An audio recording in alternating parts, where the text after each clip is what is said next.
Gabriel découvre l'horreur, Baptiste a ramené un virus d'Australie, Plus belle la vie 28 octobre 2025, épisode 451. Découvrez le résumé détaillé de Plus belle la vie en avance du mardi 28 octobre 2025 avec l'épisode 449. Gabriel Riva doit gérer une crise sanitaire sans précédent à la résidence Mazalia avec Bahram. Quels sont les moments forts de l'épisode de Plus belle la vie en avance, TF1, du 28 octobre 2025? En bref, PBLV épisode 451. Gabriel apprend que la résidence Mazalia est mise en quarantaine après l'aggravation des cas. Il panique pour Mati, bloqué à l'intérieur. Baptiste, désespéré, veut braver le confinement pour retrouver son fils, mais Boé l'en empêche. Idriss et Eric découvrent une amulette couverte de sang, un objet mystérieux qui pourrait être la clé du virus. Bahram et Gabriel identifient le Andra, un virus venu d'Australie que Baptiste aurait ramené. Laura est entre la vie et la mort. Tout ce qu'il faut savoir sur l'épisode 451 de Plus belle la vie du 28 octobre 2025, tout l'espoir est complet par rapport aux intrigues du jour à Marseille. Plus belle la vie en avance, inquiétude pour Vadim et Laura. Lara a été prévenue, toutes les issues et fenêtres ont été sécurisées à la résidence Mazalia. Idriss et Eric gèrent la situation car ils sont confinés eux aussi. Bahram appelle Eric pour lui dire que l'état des sœurs Tanguy s'est aggravé. Le pronostic vital de Laura est engagé. Gabriel annonce à Baptiste que la résidence est en quarantaine, il est profondément inquiet pour Mati.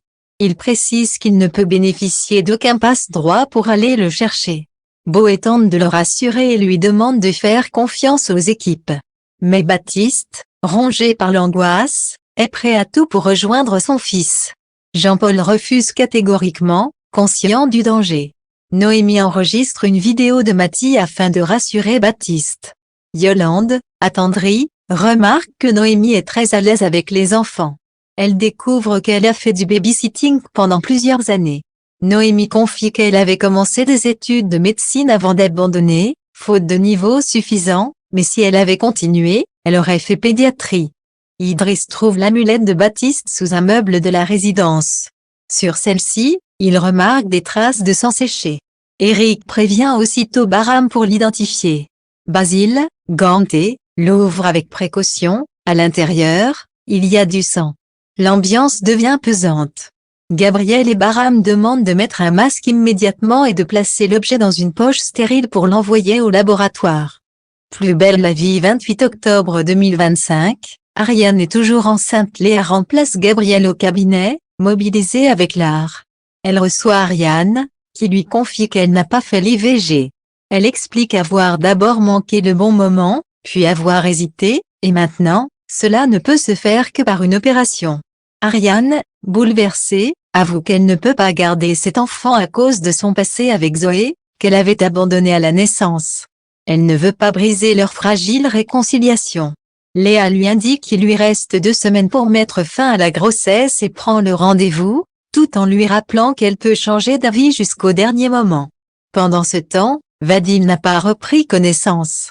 Il présente les mêmes symptômes inquiétants que Laura et Morgane, faisant craindre une contamination généralisée. Idriss envoie la photo de l'amulette à Patrick et lui confie que le problème viendrait de cet objet. Yolande se souvient que Morgane tenait cette amulette dans la main quand elle s'est effondrée. Elle révèle qu'il s'agit d'un amulette aborigène. Le propriétaire, Baptiste Marcy. Idriss comprend qu'il faut le contacter d'urgence. Bahram informe Gabriel qu'il s'agit de peau de cheval infectée, un virus venu tout droit d'Australie comme l'indique le labo.